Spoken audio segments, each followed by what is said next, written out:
नमस्कार, लाइव बिहार देख रहे हैं आप। मैं हूं आपके साथ सृष्टि। झारखंड हाईकोर्ट ने निजी कंपनियों के नौकरियों में 75% आरक्षण देने से संबंधित अधिनियम को चुनौती देने वाली याचिका पर सुनवाई की है।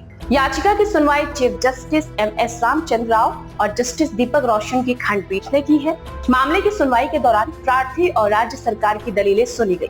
दोनों पक्षों के दलीलें सुनने के बाद हाई कोर्ट ने Jharkhand state employment of the local candidate in the private sector अधिनियम 2021 पर रोक लगा दी है। साथ ही राज्य सरकार को शपथ पत्र के माध्यम से जवाब देने का निर्देश दिया गया है। याचिकाकर्ता के वकील के अनुसार राज्य सरकार ने राज्य में प्राइवेट कंपनियों की नौकरियों में 75% स्थानीय निवासियों के लिए आरक्षित करने का फैसला लिया है। कानून के माध्यम से कंपनियों को नोटिस दिया जा रहा है और साथ ही साथ उनसे कर्मचारियों को विस्तृत जानकारी देने को भी कहा जा रहा है। ऐसा नहीं करने पर कार्रवाई की चेतावनी भी दी जा रही। झारखंड में निजी क्षेत्रों में स्थानीय नीति के हवाला देते हुए 75% आरक्षण स्थानीय उम्मीदवारों का नियोजन अधिनियम 2021 की गजट अधिसूचना विगत 24 दिसंबर 2021 के जारी होने के दिन से लागू हो गया है। इस अधिनियम के अनुसार निजी क्षेत्र की उन नौकरियों में स्थानीय लोगों के लिए कोटा का प्रावधान करता है जिसमें 40,000 रुपए तक की वेतन शामिल है।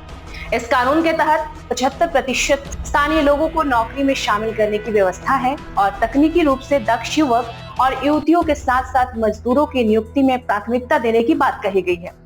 इसमें कौशल और योग्यता के आधार पर नियोक्ता का स्थानीय उम्मीदवारों को नियुक्त करने के लिए नियोक्ता द्वार किया गया है।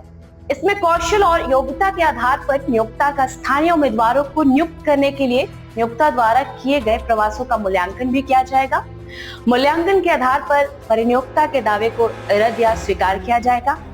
इस कानून में यह भी कहा गया है कि अगर संबंधित कंपनी को उनकी आवश्यकता अनुसार स्थानीय स्तर पर प्रशिक्षित कर्मचारी उपलब्ध नहीं होते हैं तो वे कंपनियां सरकार के सहयोग से 3 वर्षों में ट्रेनिंग देकर नौकरी लायक बनाने के लिए प्रशिक्षण दे, जिससे कि कंपनी यह बहाना ना बना सके कि उन्हें कौशल मजदूर नहीं मिल पा रहे हैं। नियोक्ता द्वारा नियमों का उल्लंघन करने की स्थिति में 5 लाख रुपए दंड वसूला जाएगा।